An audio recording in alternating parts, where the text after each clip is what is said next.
एकनाथ शिंदे ने मुंबई के राजभवन में राज्यपाल सीपी राधाकृष्णन को मुख्यमंत्री पद से सौंपा इस्तीफा। उप मुख्यमंत्री अजीत पवार और देवेंद्र फडणवीस भी रहे मौजूद।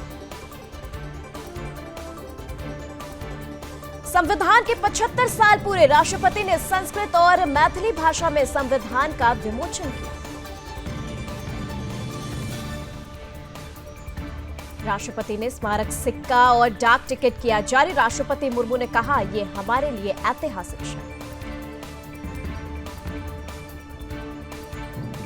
संसद के संयुक्त सत्र में बोली राष्ट्रपति, हमारा संविधान एक जीवंत और प्रगतिशील दस्तावेज।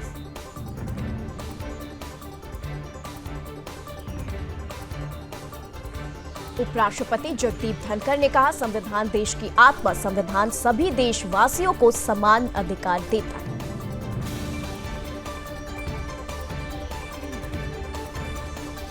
संविधान दिवस पर अखिलेश यादव ने कहा, सच्चा उत्सव तभी है जब सब संविधान के रास्ते पर चले। संविधान के रास्ते पर चलकर सच्चा उत्सव मना सकते हैं। हम सब सच्चे समाजवादी संविधानवादी लोग हैं। ललन सिंह ने कांग्रेस पर साधा निशाना, कहा, कांग्रेस का संविधान से कोई लेना देना नहीं, उसने आपातकाल लगाया था।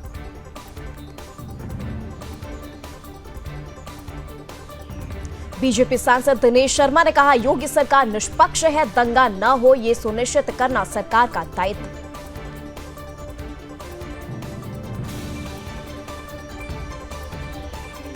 आरक्षण और स्मार्ट बिजली मीटर स्थापना को लेकर आरजेडी का विरोध प्रदर्शन। राबड़ी देवी ने कहा, स्मार्ट मीटर हटाए जाए, राज्य सरकार ने जनता को धोखा दिया।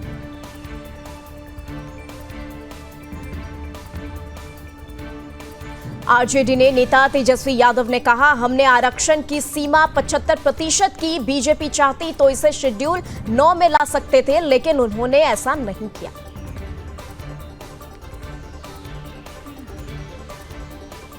महाराष्ट्र कांग्रेस अध्यक्ष नाना पटोले ने कहा, महाराष्ट्र चुनाव के नतीजे किसी को स्वीकार नहीं, जनता भी इसे स्वीकार नहीं करती।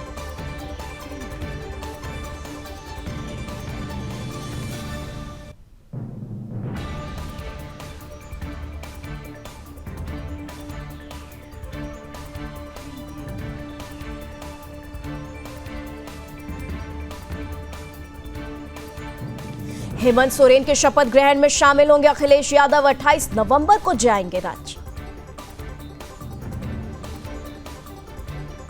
स्वामी निश्चलानंद सरस्वती ने उठाई हिंदू राष्ट्र की मांग। गौ हत्या पर रोक के लिए सरकार से किया आग्रह, कहा, धर्म और संस्कृति की रक्षा के लिए हर समय रहें तैयार।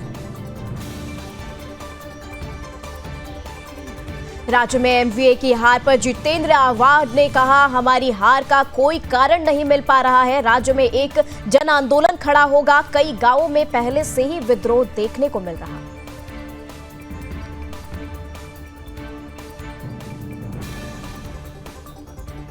मिल्कीपुर विधानसभा क्षेत्र में उपचुनाव कराने के हाईकोर्ट के आदेश पर सांसद रवि किशन ने कहा, मैं ये बात रिकॉर्ड पर कह रहा हूं कि हम मिल्कीपुर जीतेंगे।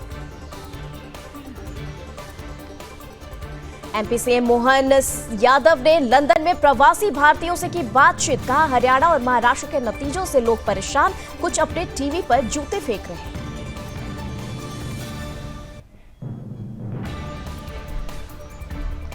बीजेपी सांसद रवि किशन ने कहा, कांग्रेस जिसके साथ ही जुड़ती है उसे लेकर डूबती है। जीतते हैं तो ईवीएम बढ़िया है और हारते हैं तो ईवीएम पर ठिकरा फोड़ते हैं। महाराष्ट्र कांग्रेस के नेता नाना पटोले ने कहा, विधानसभा चुनाव में धांधली हुई है, हमें उम्मीद थी कि नतीजे हमारे पक्ष में आएंगे। सांसद अरुण भारती ने कहा, बिहार के बाद झारखंड में भी हमने 100% स्ट्राइक रेट मेंटेन किया है। यही बिहार विधानसभा चुनाव 2025 में हमें फिर से दोहराना है।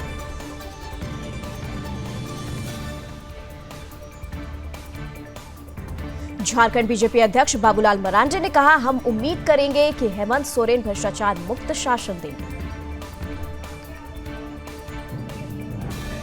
बांग्लादेश की यूनुस सरकार का जिहादी चेहरा उजागर। इस्कॉन प्रमुख की गिरफ्तारी के बाद भड़के हिंदू प्रदर्शनकारियों पर हमला, घायल हुए 50 से ज्यादा हिंदू प्रदर्शनकारी।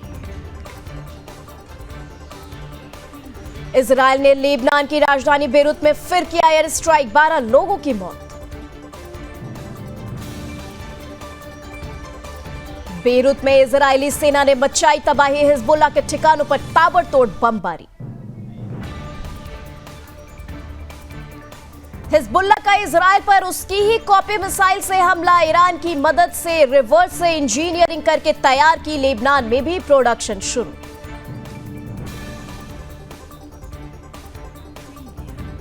और हिजबुल्लाह पर अभी तक हमले जारी, हिजबुल्लाह नियंत्रित दक्षिणी उपनगरों के बड़े हिस्से को किया नष्ट।